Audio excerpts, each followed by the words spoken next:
Lo prometido es deuda, señores y señoras.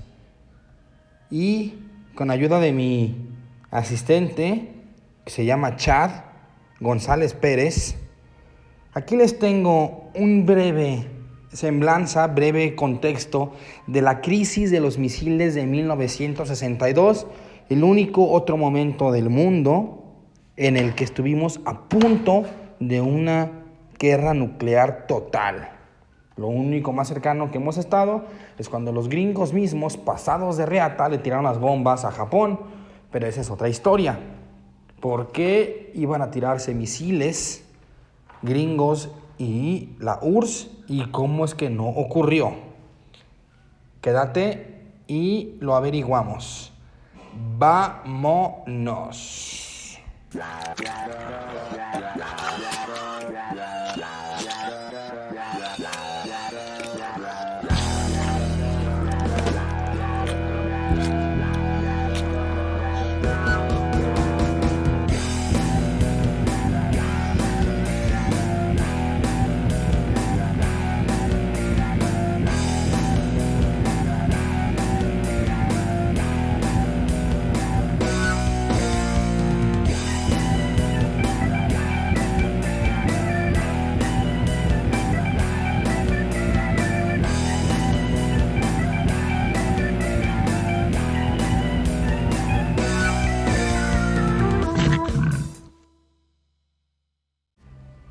En octubre de 1962, el mundo contuvo la respiración mientras Estados Unidos y la Unión Soviética protagonizaban un enfrentamiento que podría haber desatado una guerra nuclear.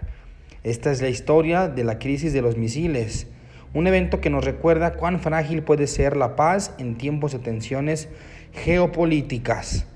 Vamos a empezar, como dice Jeremy Shepard, con el método socrático. ¿Qué es una URSS? ¿Qué es Estados Unidos? La Segunda Guerra Mundial al final la ganaron los aliados. Alemania, Italia y Japón perdieron ante la coalición de Francia, Inglaterra, Estados Unidos y la URSS. No hablaremos de la Segunda Guerra Mundial ahorita, pero al final la URSS fue quien logró derrumbar en lo que es Berlín y entró y vio el cadáver del señor Adolfo suicidado y quemado. Y Estados Unidos fue quien logró liberar a Francia. Después de que ganan la guerra mundial, hubo tensiones desde el inicio, por ejemplo, en la conferencia de Teherán y otras juntas que hubo entre el presidente Roosevelt, el señor Winston Churchill, líder de Inglaterra, y el más grande maniático hijo de puta, Stalin. Hubo tensiones entre ellos dos. Digamos que ambos sabían que era el próximo enfrentamiento entre ellos dos. Ahora sí que estaban juntos contra Alemania porque el enemigo de mi enemigo es mi amigo, pero no eran así tanto que sí como amigos, ¿no? Estados Unidos siempre enarbolaba la parte capitalista del mundo y la URSS era lo que enarbolaba el comunismo.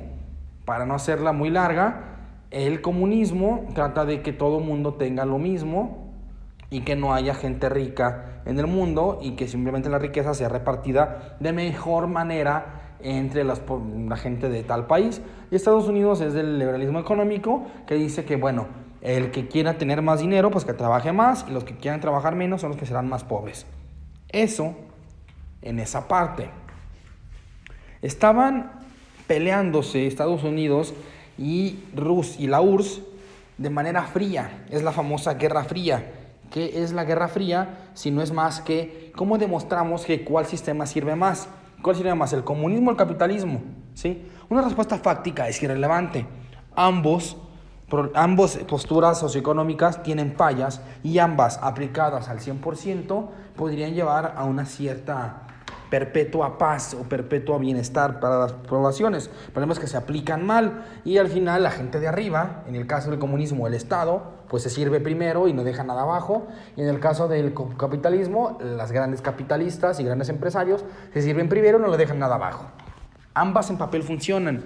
El chiste era demostrar quién la tenía más grande, quién era más chingón, y hubo guerras y enfrentamientos durante todo el siglo XX. Hubo guerras en Corea, hubo guerras en Vietnam, y hubo guerras en muchos lugares con el fin de demostrar quién la tenía más larga y estarse enfrentando Estados Unidos y Rusia de manera indirecta. Ok, tú apoyas a los coreanos capitalistas, yo también los apoyo, yo apoyo a los comunistas. Así con los vietnamitas, pues la misma. Lo mismo pasaba en América Latina, y etcétera, etcétera, etcétera. Estados Unidos, por ejemplo, apoyó la guerra de independencia cubana, que fue ya entrada del siglo XX, para poner gobiernos títeres que obviamente estuvieran de lado de los intereses gringos, lo cual implica explotar la isla cubana para intereses gringos. Esto no es nada nuevo, eso mismo pasó con Hawái, eso mismo pasó con Dominicana, eso mismo pasó con Guatemala y eso mismo pasó con Granada. Los gringos dejaron de colonizar a la antigua y colonizaban a la nueva, al influir económicamente en los países, que no era diferente a lo que hacía la URSS, que obviamente adhería mediante el Pacto de Varsovia a los países cercanos a su ideología y los controlaba en su política pública con base de ayudas económicas en especie y armamentistas. El chiste era ver quién era más chido y pelearse, ahora sí que bajita la mano. Y ahí también viene la guerra espacial. Estaban peleando por quién era el país más desarrollado que podía llevar por primera vez al ser humano al espacio. El primer ser humano que fue al espacio fue Yuri Gagarin. El primer ser vivo que fue al espacio fue la perra Laika, también rusa. Pero el primer hombre en llegar a la luna fue un gringo, obviamente lo sabemos, de Neil Armstrong, y el señor Buzz Aldrin. Eso en el contexto histórico de la Guerra Fría. Después, la guerra fue en Cuba. Como ya les dije, hubo la guerra de independencia cubana de España, fue ayudada por Estados Unidos. De los principales líderes de la independencia cubana fue el señor José Martí, que él no quería influencia gringa, él era un tipo más de izquierda, no capitalista, sino alineado a ideas marxistas. Claro, sin embargo, pues no fue posible y hubo bastantes dictadores de mando y de ayuda de Estados Unidos. El último de ellos fue Fulgencio Batista, que en el 1959 Fidel Castro, el Che Guevara y Raúl Castro fueron quienes lo tumbaron al señor Fulgencio Batista y llegaron al poder. Fidel Castro fue un principal ideólogo del marxismo y bastante cercano a las ideas de Rusia, de la URSS. Esto puso tenso a Estados Unidos, pues un aliado de la URSS estaba a tiro de piedra en Cuba, muy muy cerca. Algo parecido a lo que pasó pasando ahorita con Ucrania y Rusia, que Ucrania estaba cerca de Rusia y a Rusia no le gustó porque lo tenía muy cerca. El señor presidente Kennedy intentó una invasión o un ataque militar en el 61 a Cuba, porque el señor Fidel Castro nacionalizó, expropió las empresas gringas en Cuba. Dejó sin esos activos a empresarios gringos y con esa excusa y con ese fin, pues hay una invasión militar en Valle de Cochinos en 1961 y Cuba se acerca más a la URSS por apoyo militar y económico. Cuba, una isla muy pequeña, pues no apoya con los gringos ellos solos y pues les ayuda a la URSS. Al final la invasión en Bahía de Cochinos fracasa. Estados Unidos decía que no estaba haciendo la invasión en Bahía de Cochinos. El poder mediático y el poder público se le voltea a Kennedy cuando se demuestra que está mintiendo y que sí hizo la invasión en Bahía de Cochinos y que fue un fracaso, desperdiciando los impuestos de los ciudadanos americanos en una invasión fracasada solamente por defender ideologías económicas sin sentido. Ya escalado el conflicto y pasando unos cuantos meses, pues la URSS está cercano de Cuba, apoyándolo militar y económicamente. Se dice pues, se rumora y se comenta que ya para ese entonces había misiles nucleares en Turquía, bastante cerca de la URSS. Se dice, se comenta y se rumora que esto fue antes, otros dicen que fue después. Sin embargo, los hechos nos dicen que en octubre de 1962 aviones espías U-2 detectan misiles nucleares soviéticos en territorio cubano. Eso pone nervioso a Estados Unidos, ya que enfrenta la amenaza de armas capaces de alcanzar gran parte del territorio norteamericano. Estados Unidos nunca ha sido atacado en Estados Unidos, bueno, en su tierra. Solo ha sido atacado por 2 personas. En teoría, una, nada más. Pearl Harbor, el ataque japonés que tuvo en Hawái, que es territorio gringo, pero no es territorio gringo. Y la vez que Pancho Villa atacó la ciudad de Columbus en Nuevo México. Solamente esos dos personajes han atacado a Estados Unidos. Entonces, el hecho de tener la pistola en la cabeza en Cuba con misiles nucleares cerca de su país pone nervioso a los gringos. John F. Kennedy, el presidente en aquel tiempo, convoca a su equipo de seguridad, el Comité Ejecutivo del Consejo de Seguridad Nacional, el EXCOM, y debate entre atacar militarmente o establecer un bloqueo naval llamado cuarentena para evitar connotaciones bélicas. Y esto se puede ver en la película de X-Men Primera Clase. Hay una especie de línea de barcos y submarinos nucleares y de barcos de guerra haciendo frontera con Cuba, diciendo que si los barcos cubanos, soviéticos, avanzan esa línea, se considera una agresión y se puede responder con todo el poder nuclear gringo. Ahí es donde supuestamente también se dan cuenta que también hay misiles en Turquía. Ahí está el debate. ¿Quién los puso primero? Los gringos dicen que fueron los cubanos y los rusos dicen que fueron los gringos en Turquía. ¿Quién tiene razón? ¿Quién sabe? La historia oficial nos dice que fue primero Rusia, pero también se comenta que en realidad fue primero Estados Unidos. Ahí estamos en problemas. Esto hasta aquí. El 22 de octubre, Kennedy anuncia al mundo el descubrimiento de los misiles y la cuarentena naval de Cuba. Digamos que se pone este cerco militar y anuncia al público que están los misiles en Cuba. La gente se pone un poquito nerviosa. La URSS, liderada en aquel tiempo por Nikita Khrushchev, responde desafiando la cuarentena. Ahora sí que dice, sí, pues me estás poniendo una cuarentena, una especie de bloqueo naval, pues vamos a ver quién la tiene más grandota, ¿sí? Como lo que está pasando ahorita, otra vez, ejercicio de aproximación histórica, otra vez están apuntándose los dos en la cabeza y es un juego de gallina. ¿Quién dispara primero?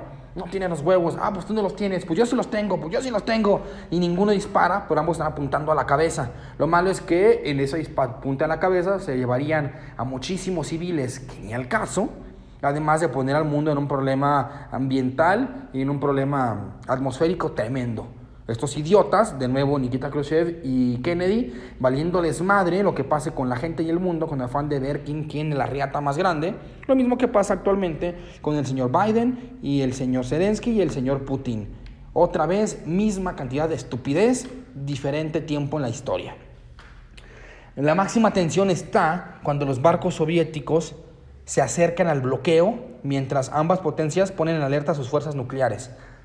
Es una caricatura tal vez, ¿sí? Pero se dice que estuvimos así, a segundos de apretar el botón nuclear, bueno, los líderes de aquellos países, y destruirse uno al otro, así de cerca. Al final del día se da una especie de intercambio de mensajes entre Kennedy y Khrushchev. De ahí que hay un teléfono rojo, famoso teléfono rojo, entre la oficina oval en la Casa Blanca del presidente gringo y en la oficina del presidente de la URSS en el Kremlin de Rusia. Hay un teléfono rojo que es de línea directa para poder hablar juntos, ya que luego en cierto momento había falsas alarmas, falsos ataques, amagues y cosas que parecían ataque nuclear pero no lo eran, y con el fin de no retrasar la comunicación de que sí fue, no fue, sí fue, no fue, atacamos, pues se hizo ese teléfono rojo después de esto para poder hablar directamente entre sí, ¿sale? Hay un intercambio de mensajes, de comunicaciones, yo creo que en telégrafo, no tengo idea, ese sí no tengo el detalle, entre Kennedy y Khrushchev. Dicen, a ver, ya nos pasamos, y el 26 de octubre Khrushchev propone retirar los misiles en Cuba si Estados Unidos promete no invadir la isla. Ahora sí le dijo, ok, me voy de Cuba, pero me la dejas en paz. Recordemos que Estados Unidos sí invadió Cuba primero, entonces dijo, ok, me voy. Dijo Khrushchev, sí, no invades la isla. Ok. Y el 27 de octubre, Khrushchev agrega una demanda más, que Estados Unidos retira los misiles de Turquía. Dice, ok, acabamos esta vaina, casi destrucción mutua asegurada, sí, quitas tus misiles de Turquía y dejas a Cuba en paz.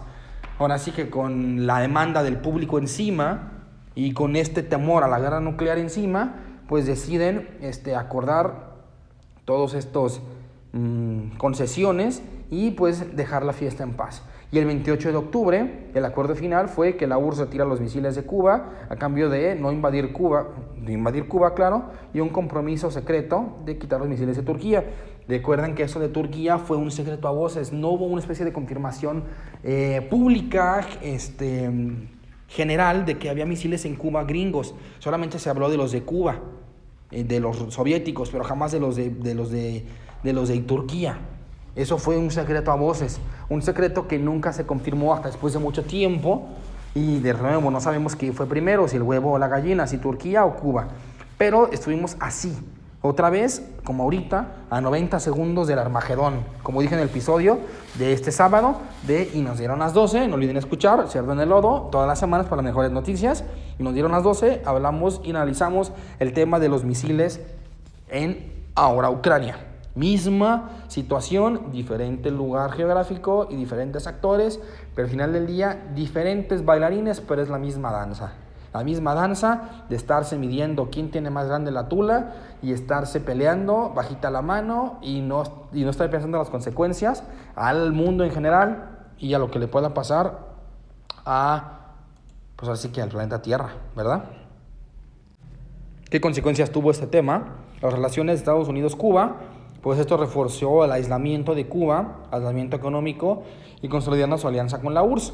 Durante el gobierno de Castro tuvo mucha injerencia de la URSS y apoyos con la URSS. El Che Guevara quería más aliarse con China y como Mao, y Castro quería ser como Rusia, y pues ahí tuvieron esas broncas. Por eso es que al final el Che Guevara se fue de Cuba y acabó en muchas partes del mundo, y su muerte en Bolivia. Sin embargo, las relaciones de Estados Unidos y Cuba se rompieron más. Como dijo Reagan más adelante, hay que hacer sangrar su economía y a ver así que darles este famoso bloqueo comercial o sanciones económicas, como le llaman ellos, pues para que los cubanos batallen económicamente aislados. Una isla de ese tipo, pues es difícil que sobreviva, y con ese tipo de sanciones económicas, pues Cuba le toca batallar. No digo que el gobierno castrista sea una cosa hermosa, pero tampoco es que el bloqueo ayude. Como siempre, este falso dilema en los debates de las mesas, de las sobremesas en el mundo. Oye, no, fue Castro el malo, por eso Cuba está jodido. No, es el bloqueo gringo. No es una o la otra, no son excluyentes. Sí, claro, el gobierno de Castro no fue el mejor, ¿sí? Pero también el bloqueo y las sanciones económicas gringas tampoco es que les hagan cosquillas. Al final del día, el tema cubano está en ese sentido por dos cosas: el mal gobierno y el mal aplicamiento del marxismo, y el hecho de que se sirva primero el Estado y luego los demás, y también los bloqueos gringos, pues no es que les echen la mano. Lo mismo con Venezuela. Sí, el gobierno de Chávez y el de Maduro, pues no son lo mejor del mundo, pero también los bloqueos económicos gringos tampoco les hacen cosquillas. Es que no es ni una ni la otra, no es A o B. Son las dos al mismo tiempo, pero en el afán de no aceptar el propio error en el discurso de uno, los hace decir puras pendejadas. Las relaciones entre la URSS y Estados Unidos, como dije ya, se estableció el teléfono rojo o la línea directa entre Washington y Moscú para evitar malentendidos futuros, como ese tipo de malentendidos que estuvimos a punto de matarnos. En el 1963, inicio de tratados de control armamentístico, como el Tratado de Prohibición Parcial de Pruebas Nucleares en el 63. Ahora sí que los temas nucleares y los temas de pruebas de armas nucleares y de tener quién tiene armas nucleares y tratar de limitarlo, pues para que menos gente tenga armas nucleares y digamos que la destrucción mutua asegurada pues no pase entre tantos países, sino entre algunos cuantos. Hoy día ya tienen armas nucleares Francia, Inglaterra, Estados Unidos, Irán, Corea del Norte, Rusia y creo que hasta Alemania, no estoy seguro, no me citen. ¿Qué hay que aprender de este tema? La importancia de la diplomacia en tiempos de crisis. Otra vez, como lo dije en mi capítulo de este sábado, y nos dieron las 12, qué jodido está el mundo para que venga Trump a ser el héroe, Donald Trump, y que la amenaza nuclear como un peligro global sigue vigente hoy en día. Hoy más que nunca, hagamos changuitos para que Putin y Biden no se maten entre sí, en lo que llega Donald Trump a salvarnos a todos. Qué pena de mundo tan horrible, donde Donald Trump es el héroe. Que no quiero vivir en ese mundo, no quiero dejarle ese mundo a mis hijas. Ojalá esto cambie para bien. La crisis de los misiles fue un recorrido de que en un mundo dividido, la diplomacia y la contención pueden ser la diferencia entre la paz y la catástrofe. Aunque el peligro de una guerra nuclear persiste, hoy más que nunca, las lecciones de 1962 siguen siendo un guía para abordar los conflictos de manera racional y con visiones de futuro.